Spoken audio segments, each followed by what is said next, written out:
There is a moment, often unnoticed, when the doorbell rings and something inside you contracts. It is not personal. It is not a judgment of the person outside. It is the simple recognition that your inner space is being touched. The mind reacts instantly. It begins preparing a mask, a role, a posture. And in that very instant, you are taken out of the natural state of presence and pushed into the world of psychological identity. This movement from being to performing is subtle, but for those who are awake or awakening, it is profoundly felt. When you live in unconsciousness, this shift doesn't matter, because you rarely live in the depths of yourself. But once awareness has begun to open within you, even the smallest disturbance of inner stillness is sensed, like a ripple on the surface of a quiet lake. Visitors don't just enter your home, they enter the field of energy that you've been cultivating, an inner sanctuary where the noise of the world temporarily dissolves. Protecting that space is not selfishness. It is honoring the truth of your own being. Most people believe they enjoy constant company because they have never truly met themselves. Silence is unsettling to them because it reveals what is unresolved within. But for the one who is awakening, silence is not emptiness, it is nourishment. The absence of external demands allows the deeper dimension of presence to expand. This is why the idea of someone coming over immediately triggers a contraction. The mind anticipates having to shrink this spaciousness back into a social form. Notice what happens inside you when you expect visitors. The mind begins planning, preparing, imagining. You rehearse small talk. You adjust your posture. You consider how you will be perceived. All of this activity pulls you away from the simple aliveness of the present moment. The mind becomes noisy again. And for someone who has tasted the sweetness of inner stillness, this return to psychological noise feels heavy, even painful. The spiritually awake person is not antisocial. They simply value authenticity over performance. They have seen through the illusion that they must always be on, always pleasant, always available. They know that the deepest essence of who they are is found not in conversation or activity, but in the quiet awareness that witnesses all things. To protect this awareness, is not avoidance, it is wisdom.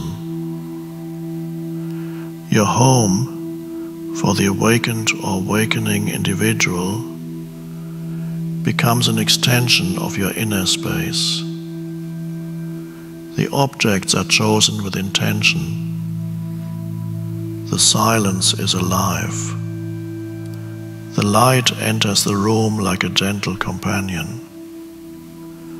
And when another person steps into that environment, the energy inevitably shifts. Not because they bring something negative, but because every human psyche carries its own field of consciousness, its own turbulence, its own stories. The sensitive person feels this instantly. There is also the question of masks. In society, we wear them, roles, identities, social personalities. These masks are not wrong, but they are not your true self. They function in the world of form. But when someone enters your home, the mind instinctively reaches for the mask again. Suddenly you are no longer resting in your natural state of presence. You are performing yourself. And for the awakened individual, performance feels deeply unnatural. Visitors carry expectations. They expect conversation, engagement, attentiveness. They may not say it, but it is felt energetically. And if you are attuned, you sense these expectations immediately. They create subtle tension because the awakened person no longer lives from expectation, neither their own nor others. They live from presence. And presence does not respond to psychological pressure. It responds to life as it is. This is why the spiritually awake often prefer solitude, not as escape, but as alignment. When you are alone, the boundary between inner and outer dissolves. You feel the stillness of the room merging with the stillness within you. The breast becomes spacious, the body softens, thoughts lose their urgency. In this state, you are not isolated. You are deeply connected to the essence of life.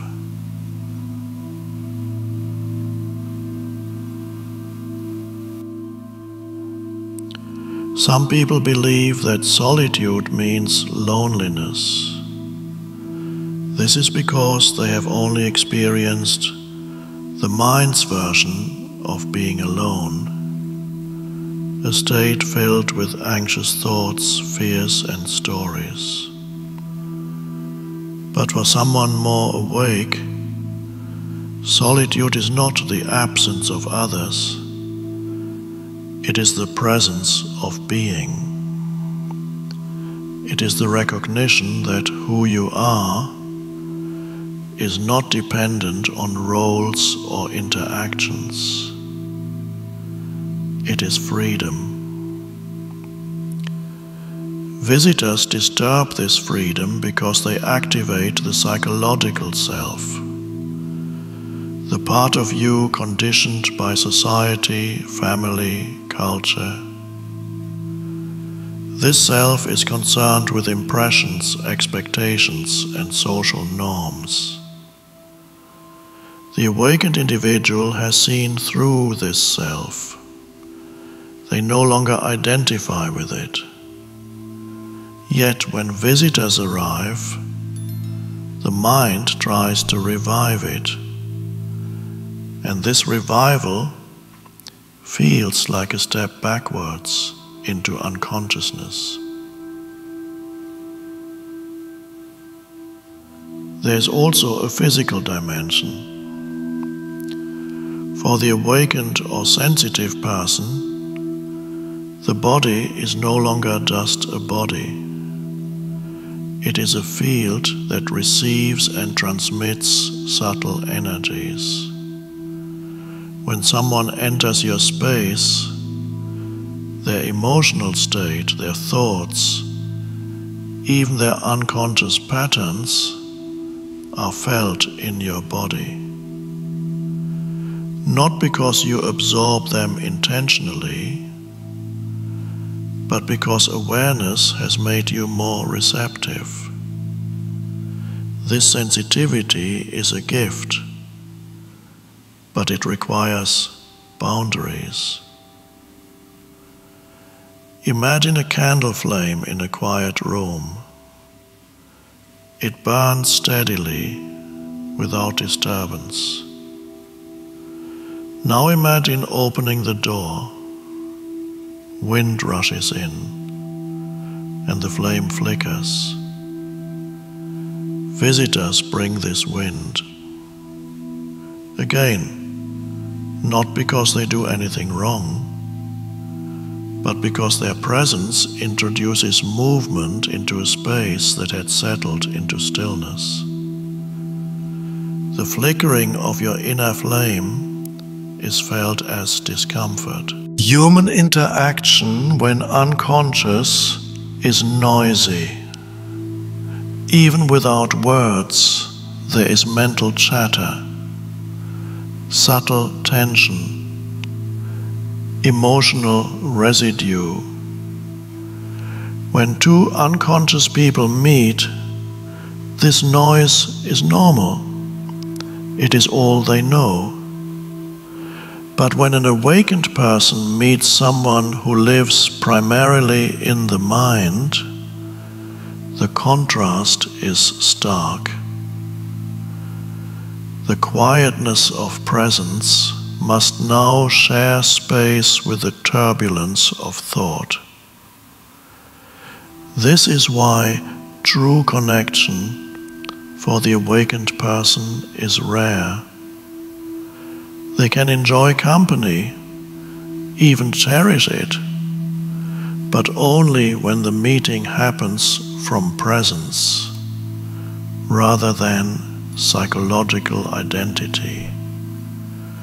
When two people rest in awareness together, no one drains energy, no one performs. Silence becomes a companion rather than something to fill. But such meetings are uncommon. Many people enter your home, not physically, but energetically, with unresolved pain. They may be anxious, restless, angry, cheerful on the surface, but carrying heaviness underneath. Even their expectations about how the interaction should unfold carry weight. The awakened person senses all this immediately. They feel the subtle disturbance in the field of awareness. The mind interprets this sensitivity as discomfort, but awareness knows it simply as misalignment.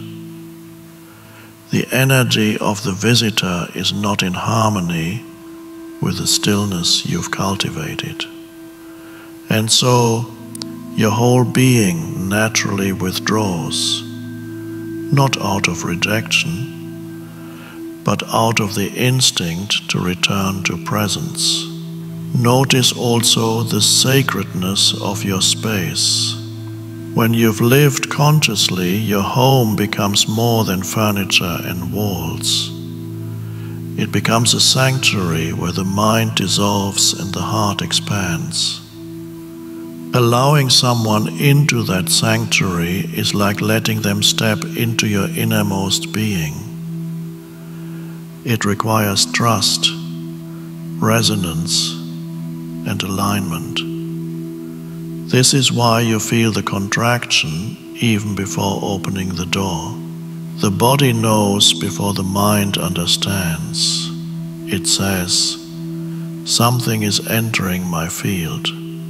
This awareness is not fear, it is intelligence. The same intelligence that causes animals to withdraw when the environment becomes overstimulating. Visitors also interrupt a deeper process, the unfolding of your inner life. When you are alone, insights arise. A sense of spaciousness opens. The mind becomes quiet enough for intuition to emerge. This delicate unfolding is disrupted when external presence enters. The thread of awareness is interrupted, and you must begin again once they leave. There comes a moment, perhaps you've experienced it,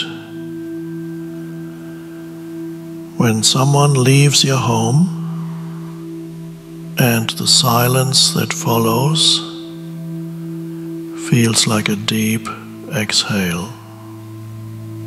It is not relief from the person, it is relief from the subtle tension your body carried while performing in that quiet after their departure. You rediscover yourself. You sense the return of a spacious inner sky, as if the clouds of social expectation finally drifted away. This contrast is not something you invent, it is something you feel. When presence becomes your natural state, any interruption of it is immediately noticeable. Most people live in constant interruption, so they never feel the difference, but you do. And that sensitivity is not weakness, it is evolution. There's a powerful truth here. The more awakened you become, the more fiercely life asks you to protect your energy. Not as resistance, but as alignment. What used to be tolerable becomes noisy. What used to feel normal begins to feel heavy. You no longer carry the emotional weight of others unconsciously. You feel everything, and so you must choose carefully what energy enters your space. Many spiritually awake people don't dislike visitors. They dislike losing themselves. They dislike the feeling of collapsing their vast inner stillness into a small social identity. They dislike abandoning presence in order to play a role. And they sense how easily unconscious company can pull them back into the gravitational field of the mind. The truth is that most human interaction is built on roles, not being. One person plays the entertainer, the other the guest. One plays the helper, the other the one who needs help. These roles are subtle prisons. And once you've tasted freedom from roles, even a small return to them feels suffocating. Your solitude is not a wall between you and the world, it is the bridge to your essential nature. In silence, you remember who you are beyond personality. You sense the living presence that animates your breath, your heartbeat, your awareness. This is the dimension from which true connection arises, not from performance, but from authenticity. Visitors, especially unawakened ones, often bring the past with them. They bring stories, opinions, unresolved emotions. Their presence activates memory, identity, history. But awakening removes your interest in carrying these burdens. You want to meet life fresh, without the weight of yesterday. And so the mind resists being pulled back into narratives it has outgrown. There's also something else. When you're awakening, solitude is not just restful, it is transformative. Your consciousness is reorganizing itself. Old patterns are dissolving. A new sensitivity is emerging. This inner shift requires spaciousness. It requires quiet. It requires that nothing interferes with a delicate process unfolding within you. Think of a seed underground. If you dig it up every time someone knocks on your door, never has the chance to sprout. The same way, constant social interaction prevents your inner life from blooming. The spiritually awake person senses this instinctively. They are not withdrawing from the world. They are nurturing the deepest part of themselves. Visitors also activate the ego, not because you want them to, but because the ego is activated by attention. As soon as another person enters your space, the ego awakens and begins to manage impressions.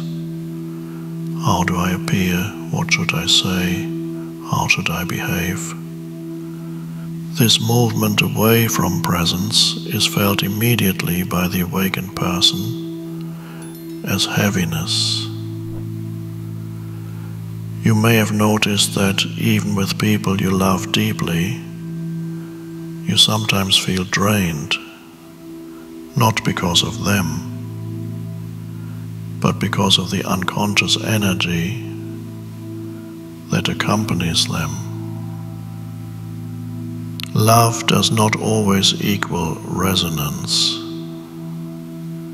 Care does not always equal alignment. Sometimes loving someone means loving them best from a distance, without sacrificing your inner clarity. There is a profound paradox here. The more present you become, the more deeply you can love others. But the less you tolerate the unconsciousness that often accompanies them. This paradox is not a contradiction. It is the natural movement of awakening. you begin to recognize that the greatest service you can offer the world is not constant social availability. It is the radiance of your own aligned inner state. When your consciousness is clear, your presence uplifts others effortlessly. You don't need to entertain, impress, or host. Your simple being becomes healing. This is why the spiritually awake often prefer one-on-one, small, purposeful encounters rather than casual visits. They crave depth, honesty, and presence. They cannot tolerate superficiality, not because they judge it, but because it disconnects them from the truth of who they are.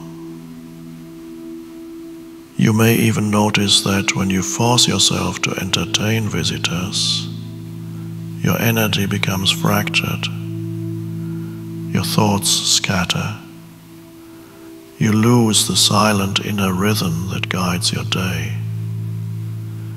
You step out of alignment with life's natural flow. This disconnection is not visible to others, but you feel it vividly. The spiritually awake understand something most people do not. Energy must be managed with the same care that others reserve for money or time. What you allow into your field shapes your experience of life. The wrong company can dim your inner light. The right company can amplify it. And sometimes the most nourishing company is no company at all. As your consciousness expands, you begin to recognize that solitude is not the absence of connection. It is the deepest form of connection to life, to being, to yourself. In solitude, the mind becomes quiet enough for the truth to be heard. You meet the living presence that exists beneath all forms. This is why you protect your space, not out of fear, but out of devotion. Your home becomes a temple. Your silence becomes a practice. Your solitude becomes a teacher. When you close your door, you are not shutting people out. You are inviting yourself in. One day, you realize something beautiful. You do not need to apologize for your boundaries. You do not need to justify your solitude. You do not need to explain why visitors drain you. Your energy belongs to you. Your inner space belongs to you. Your awakening belongs to you. So the next time the doorbell rings and your body tightens, pause. Not to judge the feeling, but to understand it. It is simply life reminding you of who you are now. You are someone who values peace over performance, presence over noise, truth over expectation. And the world desperately needs people who live this way. You are not rejecting others. You are protecting the sanctuary where awakening happens, where you meet yourself, where you remember what you truly are, a field of silent awareness that remains whole only when you honor the space that keeps it alive.